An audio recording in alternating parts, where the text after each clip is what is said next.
ఇవాళ మా ఊర్లో ఊరేగింపే కాకుండా పక్క ఊర్లో ఊరేగింపు కూడా చూసేద్దామని అయితే వచ్చేసాం. ఇలా వచ్చేనే లేదో షర్ట్ మొత్తం రంగు కొట్టేశారు. అప్పటికి మా అమ్మ చెప్తానే ఉంది, తెల్ల చొక్కా వేసుకెళ్ళగరా రంగు కొట్టేస్తారు అని చెప్పేసి. ఇప్పుడేమో షర్ట్ మొత్తం పసుపు కొట్టేశారు. ఈ చొక్కా గాని మా అమ్మ చూడాలని నా పని అయితే అయిపోయింది. ఎలాగో ఇంటికి వెళ్ళకి తన్నులు తప్ప కాబట్టి ఇంకా గుంపులో దూరి రచ్చ చేస్తే డాన్స్ అయితే స్టేజ్ ఎక్కి డాన్స్ ఏంటంటే ఒక్కడో డాన్స్ చేయడు. అదే ఈ గుంపులో డాన్స్ ఏంటంటే ప్రతి ఒక్కడో డాన్స్ చేస్తాడు. ఎందుకంటే స్టేజ్ పైన డాన్స్ చేసామంటే అందరూ మనల్ని చూస్తా ఉంటారు. అదే ఇక్కడైతే ఎవరు డాన్స్ ఆడి చేసుకుంటా ఉంటాడు. ఇదే ఊరే తెలిస్తే కమెంట్ చేయండి. మన యూట్యూబ్ ఛానల్ అయితే 5K దగ్గరలో ఉంది. ప్రతి ఒక్కరైతే సబ్స్క్రైబ్ చేసుకోండి. విజయదశమి 11వ రోజు చాలా విగ్రహాలు అయితే ఊరేగిచ్చేసారు. ఇవాళ అయితే ఇక్కడైతే ఊరేగిస్తున్నారు. ఆ ఊర్లో ఏకంగా రేపు పొద్దున్న అయితే ఊరేగిస్తారంట. అందరు విగ్రహాలు అయిపోయాక మన లాస్ట్ లో ఊరేగిస్తా ఉంటే ఆ థ్రిల్లే వేరుంటది.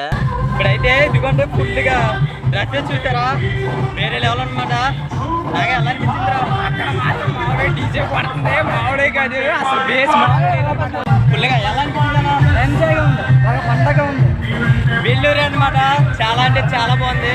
అదన్నమాట ఈ వీడియోకి. అదే చెప్తూ లైక్ అండ్ సబ్స్క్రైబ్ చేసుకోండి. ఉంటా బాయ్.